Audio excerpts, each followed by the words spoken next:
साहब मैं थोड़ी इस पर ज़रूर बात करना चाह रही थी, आपने भी थोड़ा इसका जिक्र किया और सेनेटर साहब भी हमारे साथ मौजूद थे, वो भी बात कर रहे थे। फिर से इन्होंने इंतखाबात से पहले जो है ना वो नया बल्दियाती निज़ाम लाने का फ़ैसला कर लिया। मुझे तो इस बात की समझ नहीं आती कि एक हमारी ये सियासी जमातों को क्यों कोई बल्दियाती निज़ाम पसंद नहीं आता। हर कोई आता है ना तो वो इस वजह से बल्दियाती इंतखाबात को लेट कर देता है कि जी हमने पहले बल्दियाती निज़ाम ठीक करना है। यही पहले PMLN ने किया, फिर यही PTI ने किया, फिर अब ये आए हैं तो ये भी। हर कोई अपना निज़ाम, बल्दियाती निज़ाम, क्यों बल्दियाती निज़ाम पे इनको प्रॉब्लम क्या है? हर कोई आके इसको ये सिर्फ क्या बहाना है लेट करने का?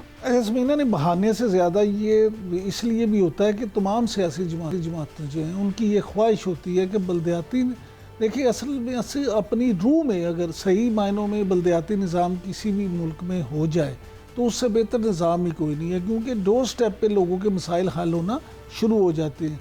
किसी का अगर वो तो बात अंडरस्टूड है मेरा, लेकिन मैं आपसे हर बंदे ने अपना लेके आना है। देखिए ना ये सारी सियासी जमातें पावर सेंट्रिक हैं। इन्हें ये पता है कि अगर बल्दियाती निज़ाम ऐसा बन गया और दूसरे को जीत गए तो हमारे हाथ से तो सब कुछ निकल जाएगा, तो आवाम के मसाइल तो हल होंगे वहाँ। लिहाजा ये कोशिश करते हैं कि ऐसा निज़ाम बन जाए जिसमें ये इनको फ़ायदा हो। मैं अपना आपको एक थोड़ा सा आइडिया दूं, लेकिन मैं गुजारिश कर दूं, मामला ये है कि मुस्लिम लीग नून ने जो पिछली दफ़ा बनाया था बल्दियाती अपना स्ट्रक्चर, वो काफ़ी बेहतर था। इनका मुस्लिम लीग नून का ये मामला है कि ये समझते हैं कि चौधरी परवेज़ लाई साहब के दौर में उसमें जो तब्दीलियाँ की गई हैं उन्होंने उसकी शक्ल बिगाड़ दी है, इसलिए हम वो तब्दीलियाँ जो हैं उनको ख़त्म करके वापस उसको असली शक्ल में ला के तो फिर उसके इंतखाबात कराची में भी यही होता है। वो MK वाले कहते हैं ये वाला अच्छा है, पीपल्स पार्टी वाले कहते हैं वो वाला अच्छा ही चलता रहता है। लेकिन वैसे इंटरेस्टिंग बात इसमें ये है कि अव्वल तो ये बल्दियाती इंतखाबात पिछले साल होने थे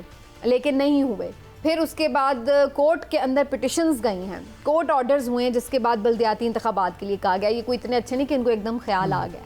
कोर्ट के फैसले के बाद जो है बल्दियाती इंतखाबात की तरफ जा रहे हैं। पहले इन्होंने अभी जो ये सेशन शुरू हुआ था उस बारे में ये वाज़े तौर पर कहा गया था कि जी हम कुछ बल्दियाती कानून साजी के हवाले से ऐसी अमेंडमेंट्स करें, इसकी वजह से फौरी तौर पर हम नहीं करवा सकते क्योंकि कोर्ट का ऑर्डर था, बल्कि इलेक्शन कमीशन ने तो शायद शेड्यूल वगैरह भी जारी कर दिया हुआ था।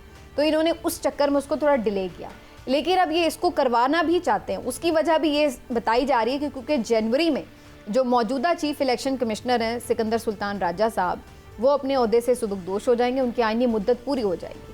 तो मौजूदा जो गवर्नमेंट है वो इसलिए भी ये चाहती है कि उनकी मौजूदगी का मज़ीद हमें साया मौजूद रहे, क्योंकि वो इतना ज़बरदस्त इलेक्शन करवाते हैं कि वो चाहती है हुकूमत के उन्हीं के ज़ेरे साया ये बल्दियाती इंतखाबात भी हो जाएँ।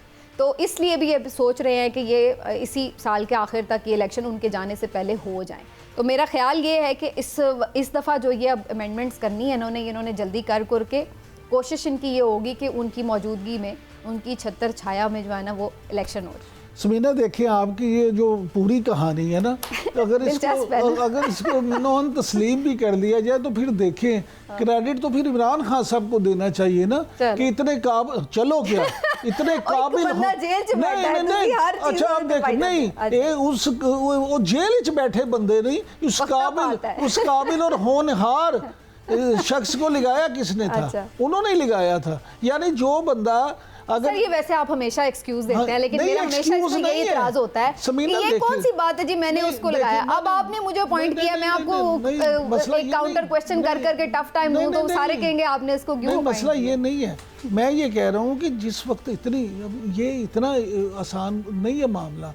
आप अगर चीफ इलेक्शन कमिश्नर किसी को लगा रहे हैं, इतने अहम ओहदे पे लगा रहे हैं और आप मुल्क के वज़ीर आज़म हैं, तो आपका ये फ़र्ज़ नहीं बनता कि पूरी छान फटक के बाद उस बंदे को लगाएं। अगर इतना ही वो नाहल था और ये सारी चीज़ें थी तो अगर इतनी बड़ी सिलेक्शन आपने गलत की तो जिम्मेदारी भी आपकी। इमरान साहब इस वक्त बात मैं उनकी नहीं कर रही थी, मैं बात नवाज शरीफ साहब की कर रही थी। उन्होंने तो नहीं लगाया ना, उनको तो वो सरदस्त दस्तयाब हैं और माशाल्लाह उनका दस्ते शफकत भी है। मसला ये नहीं है कि ये बंदा है, मसला ये कि जब किसी के पास पावर आ जाए तो वो उसको गलत यूज ना करे, सही अपने उसके साथ ओहदे के साथ इंसाफ करे, ये बात है। मसला ये नहीं है, मसला ये है कि जब भी आप मेरिट का कत्ल करेंगे अपनी मर्जी से अपने फायदे के लिए, सर इधर मेरिट पे भी लगा, मेरिट क्या है ये कि आगे चलें।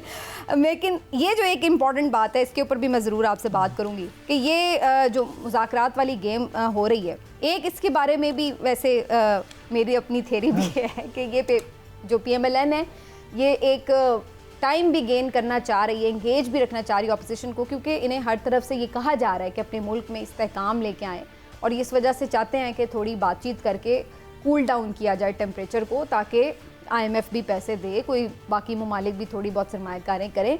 आपको लगता है कि मामला किसी तोड़ चढ़ जाएगा या सिर्फ ढकोसला ही है? देखें, इनकी तरफ से अगर ढकोसला है ना, तो अपनी थ्योरी में एक और भी शामिल कर दें कि इमरान खान साहब भी एक ऐसे हट दरम आदमी हैं, वो भी आप उनका भी माजी पूरा जो है ना वो देखें, अपनी सारी उम्र में वो उन्होंने ये साबित किया है कि उनसे ज़्यादा हट दरम शायद ही और कोई हो बंदा सियासत में पाकिस्तानी। तो वो अगर इनके ये मामले हैं ना, तो उनके भी उसी तरह से मामले, आप समझ लीजिए, हाथिर जमा रखें कि वो भी इनके चक्कर में आके, ये नहीं है कि अगर उन्हें ये शायबा भी हो गया कि हुकूमत सिर्फ अपने टाइम गेन कर लेगी, उनको कर रही है, तो वो तोड़ नहीं चढ़ने देंगे। वो कभी भी इन्हें टाइम गेन नहीं करने। इंटरेस्टिंग। आखिरी सवाल फिर ब्रेक की तरफ जाते हैं। मौलाना किधर जा रहे हैं? मुझे ज़ाती तौर पे ऐसा महसूस होता है कि मौलाना जो हैं उनसे उनके मामलात जो हैं हुकूमत के साथ ज़्यादा चांसेस हैं कि वो हुकूमत के साथ आ जाएं, लेकिन इसी तरह से कि अच्छा हम पार्लियामेंट में आपकी हमायत कर देते हैं, लेकिन ये है कि हम उस तरह से अपोजिशन में रहेंगे, हमारे मुतालबात जब तक पूरे नहीं होते हम आपके साथ भी नहीं, सामने आते भी नहीं, दोनों तरफ विकेट के खेलते रहेंगे। सब मैं थोड़ी इस पर ज़रूर बात करना चाह रही थी, आपने भी थोड़ा इसका जिक्र किया और सेनेटर साहब भी हमारे साथ मौजूद थे, वो भी बात करते।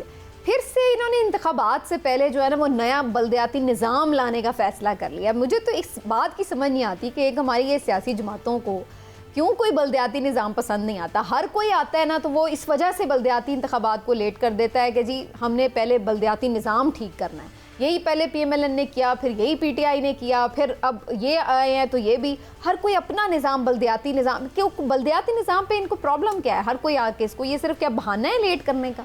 ज़मीना ने बहाने से ज़्यादा ये इसलिए भी होता है कि तमाम सियासी जमातें जो हैं उनकी ये ख्वाहिश होती है कि बल्दियाती, देखिए असल में अपनी रूह में अगर सही मायनों में बल्दियाती निज़ाम किसी भी मुल्क में हो जाए तो उससे बेहतर निज़ाम ही कोई नहीं है, क्योंकि डोर स्टेप पे लोगों के मसाइल हल होना शुरू हो जाते हैं।